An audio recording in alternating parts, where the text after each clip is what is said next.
The pulpit adorned where new mercies are born. God's word brings protection and direction each morn. Come walk in the word and discover far more than you ever heard. Welcome to the Pulpit at Dawn, where we rise with the word, soar on his wings, and rest in his wisdom. Friends, if you missed yesterday's devotion, I suggest you take a look. It was powerful. That was Genesis 39, because Genesis 40 unfolds with Joseph still in prison, not because he did anything wrong. Let us pray. Eternal God, everlasting Father, as we step into your word once more, open our eyes to see, Lord, what you're doing, even in hidden places. Strengthen the ones that feels overlooked, forgotten, or delayed. Remind us that no season is wasted in your hands.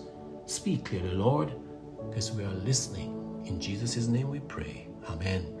So, Joseph remained in prison, and he did everything right. Yet even there, God is at work behind the scenes. Because the word says it came to pass after these things that a butler of the king of Egypt and his baker had offended their lord, the king of Egypt. Genesis 40 verse 1. And both were put inward in the house of the captain of the guard, into the prison, the place where Joseph was bound. Genesis 40 verse 3. And instead of becoming bitter, the captain of the guard charged Joseph with them, and he served them, showing that his character remained intact even in suffering. And they dreamed a dream, both of them, each man his dream in one night. Genesis 40 verse 5. And when Joseph saw that they were sad, he asked, "Wherefore look ye so sadly today?" And they replied, "We have dreamed a dream, and there is no interpreter of it." To which Joseph answered with confidence, "Do not interpretations belong to God?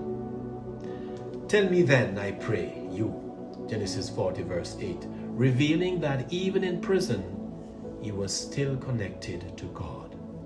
The butler then shared his dream, and Joseph interpreted it, saying, "Yet within 3 days shall Pharaoh lift up thine head and restore thee unto thy place." Genesis 40 verse 13. And Joseph added, "But think on me when it shall be well with thee, and make mention of me unto Pharaoh, and bring me out of this house," out of prison.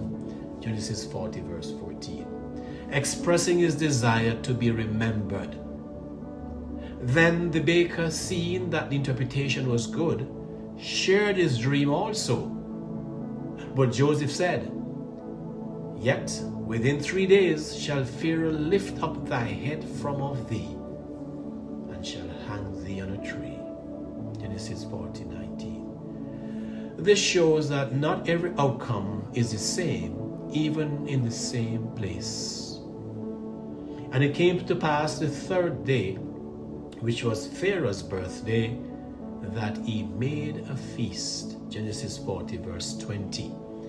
And just as Joseph had said, he restored the chief butler unto his butlership again. But he hanged the chief baker. Genesis 40:22. And the chapter closes with a painful reality. Yet did not the chief butler remember Joseph?